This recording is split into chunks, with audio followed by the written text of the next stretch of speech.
In the next few minutes, I will give you an overview of 11 deep learning architectures to help you decide which one is right for your problem. Hi, I'm Sumita. On this channel, I will be uploading everything related to AI, machine learning, and deep learning so that you can build a strong foundation and avoid the mistakes I made while studying. So hit that subscribe button. There is a simple strategy for picking the right algorithm for your problem. By the end of this video, you will know how to choose the right one for almost any task, and you will have a basic intuition for each algorithm and how they relate to each other. I will also give you some project ideas at the end, so you can start building with what you learn. So watch the video till the end. Don't worry, this is beginner friendly, and if you are at advanced level, this will still help you to do quick revision. I haven't included any complex mathematical terms, but if you want me to make a video with the mathematical explanation, comment down below. I will be happy to make it.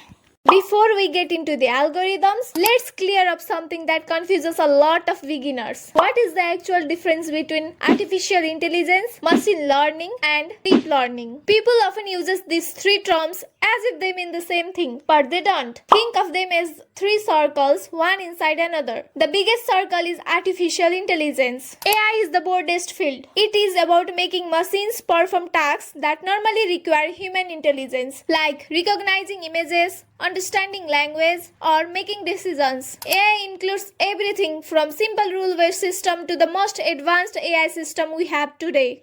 Inside this big circle, there is also a smaller circle called machine learning. Machine learning is one way to build AI. Instead of writing every rule by hand, we give an algorithm data or examples and let it learn patterns from that data. In traditional machine learning, humans often decide what informations or features to give the algorithm. So, machine learning is the part of AI, but instead of following only handwritten rules, it learns patterns from data. And inside machine learning, there is even a smaller circle called deep learning. Deep learning is a specialized type of machine learning that uses neural networks with many layers to learn complex patterns from data. So, the relationship is simple. Deep learning is the subset of machine learning and machine learning is the subset of artificial intelligence. Now that we understand the relationship, let's quickly see how machine learning and deep learning work differently. How machine learning works. Let's start with simple example. Suppose we want to predict house price. We might provide features like square footage, number of bedroom, location, and the age of the house. The algorithm then learns the relationship between these input features and the output. So, the basic flow is this. This works well for many problems and algorithms like linear regression, decision trees, and support vector machines. For tabular data like spreadsheets, this approach is very common in business, finance, and even research. But when the data become more complex like images, audio, or text, manually deciding which features matter become much harder. For example, if we want a computer to recognize a cat in an image, what features should we give it? Should we describe the ears, eyes, or the shape of the face? And how we manually describe all the possible variations in lighting, pose, background, and breed. Also, to handcraft features for complex data is time consuming and often not accurate enough. This is where deep learning becomes especially useful. Now let's look how deep learning works. Deep learning reduces the need for humans to manually design important features. Instead, we feed the data into a neural network with multiple layers, and the network learns useful patterns on its own layer by layer. Think of each layer as a filter that extracts a certain level of information from the data. For example, when processing an image, the early layers may learn simple patterns like edges, lines, and color gradients. The middle layer may combine those patterns into shapes and textures like circles or curves. The deeper layer may combine those patterns to recognize more complex objects such as animal faces, car, even tumor in an X-ray. So the basic flow becomes like this. That is why deep learning performs especially well on large and complex types of data like images, audio, video, and text. And this is one of the big ideas connecting every algorithm we will cover in this video. By the end of this video, you will understand why this architecture was developed and which types of problem they are designed to solve. Before we dive into CNN and Transformer, let's go back to where it all began. The story starts in 1943 when the first mathematical model of an artificial neuron was proposed. Then, in the late 1950s, the perceptron became the first trainable neural network, laying the foundation for almost every deep learning model we use today. And what exactly is an artificial neural network? ANN is a network of artificial neurons organized into layers. Information flows from the input layer through one or more hidden layers and finally reaches the output layer, where the network makes its prediction. To know how ANN actually works, let's look at its simplest and most common form, the multi-layer perceptron or MLP. MLP is a simple feed-forward network with an input layer, one or more hidden layers, and an output layer. And it is usually what people picture when first they hear about neural network. So what does each neuron actually do? It takes a set of inputs, multiplies each input by a learned weights, combine them together and add a bias to produce an output. By adjusting these weights and biases during training, the network learns which inputs are more important and how they should be combined to make predictions. MLP can work well on structured or tabular data, where each feature has a clear meaning. You can also think of predicting house prices from square footage, location, and the number of bedrooms. Now, here is the catch. An MLP is fully connected. That means every input is connected to every neuron in the next layer. If you feed it an image, it treats every pixel as just as an independent number. It has no idea that neighboring pixels are related or that the same patterns like edges can appear anywhere in the image. But that creates two big problems. The first one is the number of parameter exploits, since every pixel connected to every neuron in the next layer, which makes the model expensive to train and it can easily overfit without enough data. Yes? And the second one is the network ignores spatial structure entirely. It can't recognize a pattern when it shows up in the different part of the image. These limitations are exactly why convolutional neural network or CNN were developed. A CNN is a type of neural network designed especially for the data with spatial structure such as image. Unlike a basic ANN, where every pixel is connected to every neuron in the next layer, a CNN processes a small region of an image at a time. This allows the model to understand not only the individual pixels, but also the relationship between neighboring pixels. You can simply think about how we recognize objects ourselves. We don't memorize every pixel in an image. Instead, we identify patterns such as edges, shapes, textures, and object parts, then combine them to recognize the whole object. CNN follows the same idea. They first learn simple features and gradually combine them into more complex representations. And the core component of CNN is convolutional layer. This layer uses small matrices of learnable weights called filters or kernels. These filters slides across the image, examining small groups of neighboring pixels. One filter may learn to detect horizontal edges, another vertical edges, while others learn textures, corners, or more complex patterns. As each filter moves across the image, it produces a feature map which shows where a particular pattern is detected and how strongly it appears. One of the biggest advantages of CNN is weight sharing. The weight of each filters are reused across the entire image. This means that if a filter learns to detect a vertical edge, it can recognize that same edge whether it appears in the top left, center, or bottom right of the image. This greatly reduces the number of parameters and makes the network more efficient. And one thing you should know is, an important advantage of CNN is that we do not need to manually define which features to detect. During training, the network automatically learns the most useful features through backpropagation, which improves them as it sees more examples. Finally, the extracted features are passed to one or more fully connected layers, which combine the learned information and produce the final prediction. For example, whether the image contains a cat, person, or a car. Because of their ability to automatically learn meaningful visual features, CNN have become the foundation of computer vision and are widely used in applications such as image classification, object detection, face recognition, and medical image analysis. While CNN are excellent at recognizing what is present in an image, they have an important limitation that we should not ignore. They typically produce a single prediction for the entire image, such as this image contains a cat, this image contains a tumor. However, many real-world applications requires us to know where each object or region is located. For example, in medical imaging, identifying that a tumor exists is not enough. We also need to determine its exact location and shape of the tumor. Similarly, in autonomous driving, a vehicle must identify the precise location of roads and traffic signs. This is where fully convolutional network comes in. FCN extends the idea of CNN by replacing fully connected layers with convolutional layer. Because there are no fully connected layers, the network can accept images at different sizes and produce an output that preserves the spatial structure of the input. Instead of assigning a single label to entire image, it predicts a class for every pixel. This process is known as segmentation. Like a CNN, the first part of FCN consists of convolution and pooling layers that extract increasingly complex features. However, pooling reduces the spatial resolutions of the feature map, making them smaller than the original image. To recover these lost resolutions, FCN uses upsampling or transposed convolutional layer, which gradually increase the size of the feature maps back to the original image dimension, producing a dense pixel by pixel prediction.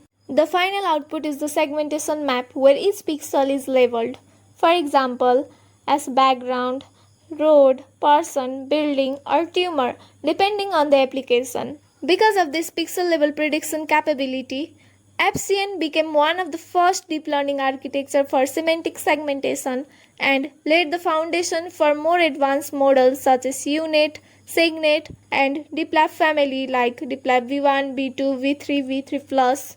Now, we know that FCN are highly effective for the tasks that require pixel-level predictions such as semantic segmentation. However, both CNN and FCN are primarily designed for spatial data, where the relationship between neighboring pixels are important. But here is one thing. Many real-world problems involve sequential data, where the order of the information matters a lot. Example includes text, speech, time series data, and video. To model these types of data, we need different neural architecture that can remember information from previous inputs. This brings us to the recurrent neural network or RNN. For instance, when reading a sentence, the meaning of each word depends on the word that came before.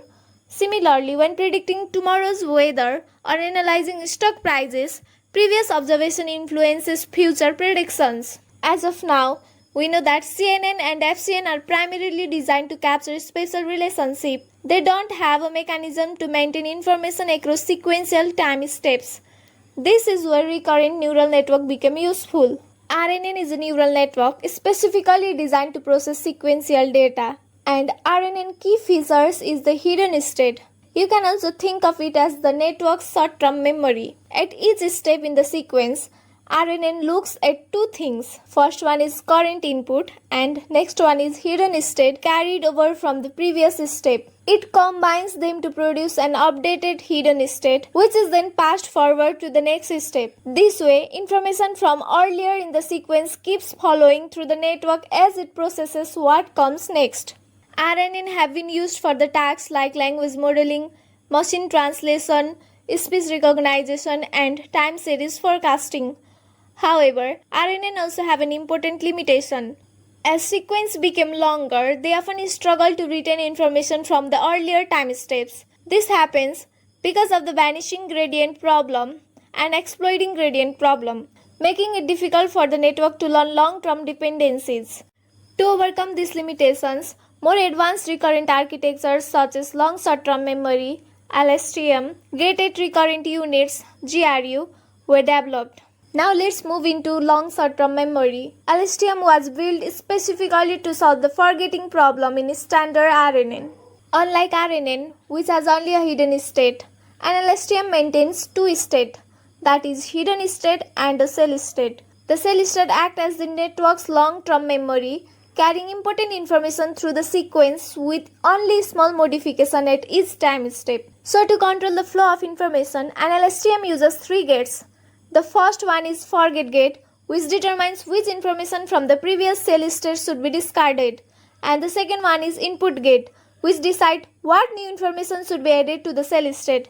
And last one, third one is output gate, which determines what information should be passed to the next hidden state and used as the output for the current time step. Because of these gating mechanisms, LSTM are much better than standard RNN at capturing long-term dependencies and reducing the vanishing gradient problems. LSTM have been widely used in the applications such as machine translation, speech recognition, handwriting recognition, language modeling, text generation, and time series forecasting. Although LSTMs are powerful, they have a relatively complex architecture with many parameters, making them computationally expensive to train. To simplify this design while maintaining similar performance, researchers introduced another recurrent architecture called a Gated Recurrent Unit or GRU. GRU is a simplified version of the LSTM that was designed to achieve similar performance with fewer parameters. Unlike an LSTM, a GRU does not use a separate cell state. Instead, it combines the hidden state and memory into a single state, making the architecture simpler and faster to train. A GRU uses only two gates. First one is update gate, which determines how much information from the previous state should be retained and how much new information should be incorporated. And next one is reset gate, which decides how much of the previous information should be ignored when computing the new hidden state. By using only two gates instead of three, GRU requires fewer computation and often train faster than LSTMs while achieving comparable performance on many tasks. Like LSTM, GRUs are widely used for natural language processing, speech recognition, sentiment analysis, machine translations, and time series forecasting. In practice, both LSTM and GRUs effectively address the limitation of standard RNN. The choice between them depends on the application, dataset, and the computational requirement. LSTM are often preferred for capturing very long-term dependencies, while GRU are commonly chosen when faster training and simpler models are required. LSTM and GRU solve the memory problem, but they share one structural bottleneck with every RNN. They process a sequence one step at a time in order. Step 10 can't be computed until step 9 is done. That makes training inherently sequential and slow, especially on long sequences. To overcome these limitations, researchers introduced the transformer architecture, which has become the foundation of many modern artificial intelligence systems. Transformer can process all input tokens in parallel during training, rather than processing them one step at a time. This allows much faster training and enables the model to capture relationship between distinct words or tokens more effectively. The core idea behind the transformer is the self-attention mechanism. Self-attention allows each word or token in a sequence to determine which other words are most relevant when creating its representation. The attention mechanism computes three vectors for every input token: the query, key, and value vectors. By comparing the query of one token with the keys of all the other tokens, the model determines how much attention should be given to each one. These attention scores are then used to combine the corresponding value vectors, producing a richer representation of the input. Instead of using single attention mechanism, transformer use multi-head attention. Multiple attention heads operate in parallel, allowing the model to learn different types of relationships simultaneously, such as grammatical structure, semantic meaning, and conceptual dependencies. Because transformers process all tokens at the same time, they have no built-in understanding of the order of the sequence. To address this, they use positional encoding, which adds information about the position of each token so that the model can distinguish between different word orders. A transformer is typically composed of two main parts, an encoder and a decoder. The encoder converts the input sequence into meaningful representations, while the decoder uses those representations to generate the output sequence. For tasks such as text classifications, only the encoder may be used, whereas text generation model often use only the decoder.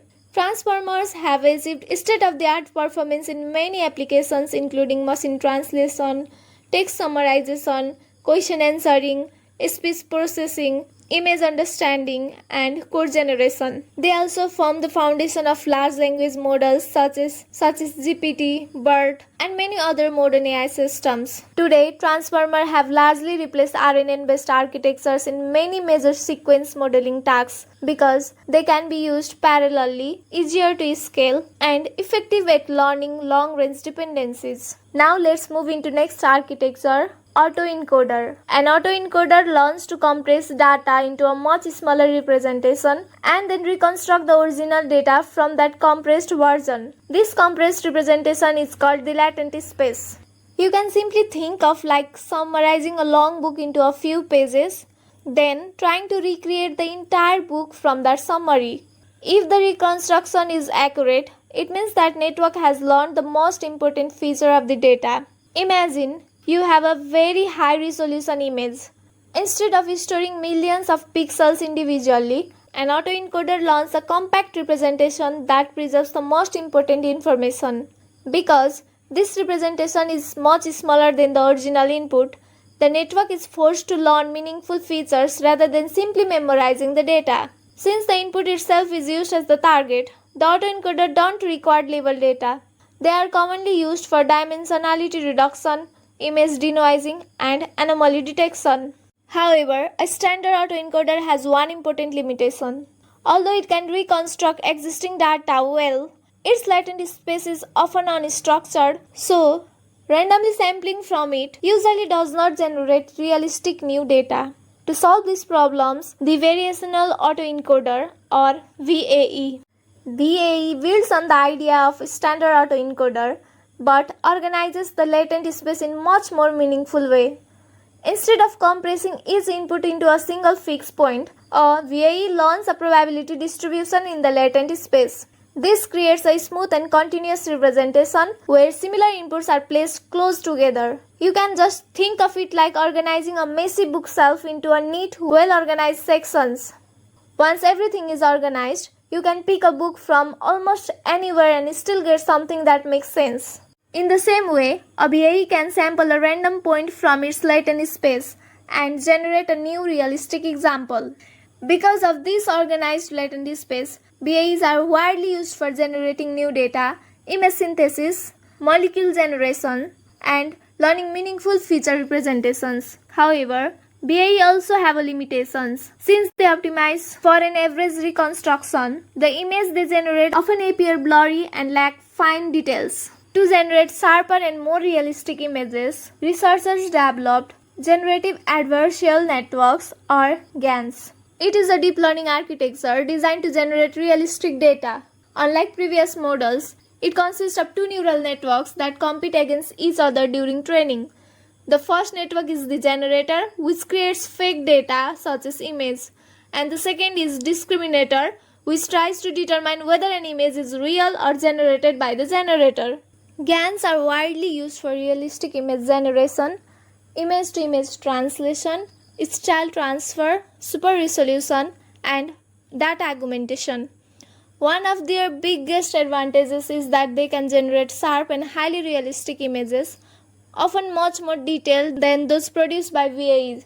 However, GANs are also difficult to train. The generator and discriminator must stay balanced throughout training, and if one becomes too strong, the model can become unstable.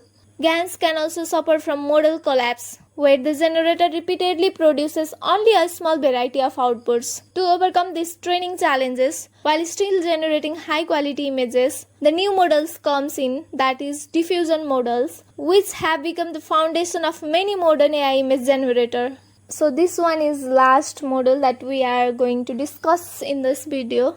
Now let's look at one of the most important architecture behind today's AI image generators. A diffusion model learns to generate data by reversing the process of adding noise. During training, it starts with a real image and gradually adds random noise until the image becomes pure static. The model then learns how to reverse this process, starting from random noise and removing it step by step until a realistic image is produced. Think of it like a sculptor carving a statue from a rough block of marble. Instead of creating the final result all at once, the image is gradually refined step by step until the details emerge. Because of this approach, diffusion model can generate high quality realistic images while remaining more stable to train than GANs. They are widely used in AI image generation, image editing, in painting, video generation, and text-to-image models such as Stable Diffusion and many other modern generative AI systems. Now that we have reached the end of this video, I want to say something. There is no single best deep learning architecture. The right architecture depends on your data, your tasks, and your constraints, not simply on which models sound the most impressive. So, before we wrap up, let's quickly summarize these 11 deep learning architectures and understand what kind of tasks each one is commonly used for. This will make it easier for you to choose the right model for your own problem. You can see here in the screen and take a screenshot. This is good one to keep for reference. You don't always have to pick just one architecture. In many real-world applications, you can combine 2 or 3 to solve more complex problems and often get better performance. So, sometimes you can combine CNN and Transformer, where CNN extracts visual features and Transformer learns the relationship between them. After learning about this 11 architecture, what should you build? Don't just learn the architecture, build with them.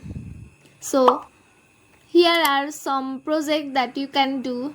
You can take a screenshot, pick a project, build it, experiment with different architectures, and see what works best for your problem. The goal isn't memorizing about 11 architectures. It is about knowing when and how to use them to solve real problems.